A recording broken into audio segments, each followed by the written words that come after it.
दिन आसिले एही गाँवर लोक मैंने बुंदाए पानीय जल पाई डहल विकल हुअन्ति।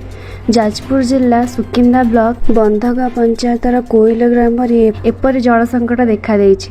गाँव में जो नलकूप अच्छी से गोलिया पानी बाहरुछि। सरकारी योजना रे प्रति घरे घरे पानी पाइप जोगाई दि जाइछि, किंतु से 3 वर्ष हेब पानी आसुनाई। गोटे कूଅ अच्छी 50 फुट ऊर्ध्व गभीर हेले से पानी सुखी जाइछि। से कूअर चतुर्पार्श्वर अवस्था जेमिति सेठाकु जीवा पई ग्रामवासी माने मध्य भय करुछन्ति।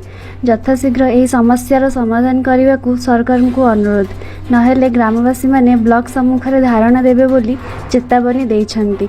जाजपुर सुकिंदा सुवर्ण न्यूज। कौन माने इतिहापुर पानी बाहर नहीं केबेटारू बाहर नहीं कौन 3 वर्ष हलानी लगेइचंदी बाहर नहीं आउ कौन समस्या अछि आ कोड़े गाँव रे तो पानी समस्या दूररू नदी रू जाई आउचंदी पानी। मो ना सरोजिनी माहातो कोइलो गोड़ी साही ग्राम रो हमें बासिंदा अटू। आमर ए कूअर 25 दीर्घ 25-30 वर्ष हब से पानी रो हमें असुविधा सम्मुखीन होउछु। ए कूअ वर्तमान आम भांगिकी पड़ी आम पानी पीवार असुविधा सम्मुखीन होउछु, किंतु दीर्घ 25-30 वर्ष हो आम कूअर आम व्यवहार करबा भितर, किंतु पुराना सरपंच को आम जनइथिलु। से कहले जन करदेवा किंतु कार्यकारी हो पारनी, किंतु वर्तमान नुआ सरपंच को जनइथिलु। से कहले कार्यकारी हो किंतु कार्यकारी एपर्यंत हो पारि नाही। आम कूଅ बहुत भंगा अवस्था बहुत अचल अवस्था पड़ी रही। आम गाँ पाखरे कूଅ लगी रही। छोट छुआ किंबा दौड़ी गला किंबा कौन खेलकूदरे भी से पड़ जाई पारती। तेणुक आम सरकार को अनुरोध करुचु जे जेते शीघ्र आम कूଅ कार्य अनुष्ठान हम आम सेते शीघ्र बहुत ग्रामवासी कोइलो गोड़ी साई आम खुशी हबु। आसुची किंतु से पानी पूरा बहुत माने अपरिष्कार आसुची, पूरा नालिया अंश पानी आसुची। से पानी खाइला परे आम देह खराब भी होउची, किडनी आड़ को भी गति हेई पारे। तेणुक आम सरकार को अनुरोध करुचु।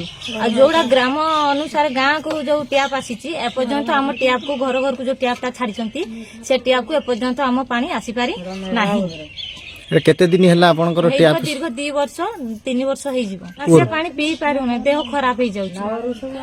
लता प्रधान आमर जाजपुर जिला बनहा पंचायत कोइल ग्राम रे आमे जाउछु।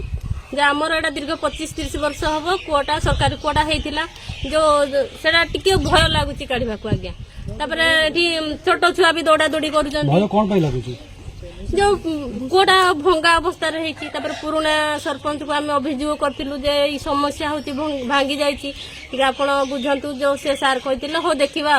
तापरे नुआ सरपंच को एबे कहिथिलु से कहि हो देखिबा मु कथा हाबी। तापरे आ किछि सुनि नांती कि आसी नांती। सर भोट समय आसीबे कहबे हमको ए चिन्हर भोट दियो, सी आसीबो कहबो ए चिन्हर भोट दियो। आम दुख समय आगे केही आसीबेनी।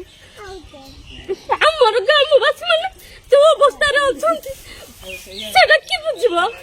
भोट समय मा एठी आस भोट दियो, मा एठी आस भोट दियो। आ भोट सरी गला पर आ सरपंच ना देखा ना पंचायत समिति ना देखा केही आसीबे नै आज्ञा। खाली भोट समय आसबे मा एठी भोट दियो सेठी भोट दियो। एठी बहुत हमर गरीब माँ माने अछंती से सरकारी कुआ गुटे मात्र कुआ सेटा को निर्भर करी चलुचंती। तापर जदी पानी भी दरकार 200 किलोमीटर जीवे माँ माने चाली करी जीवे पानी पाई।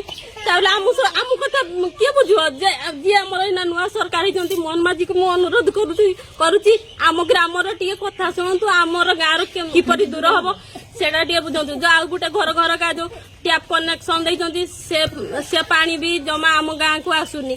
जदि आमर पानी समस्या दूर न हुए आमर आगामी इलेक्शन रे हम सरकार चेंज कर देबो।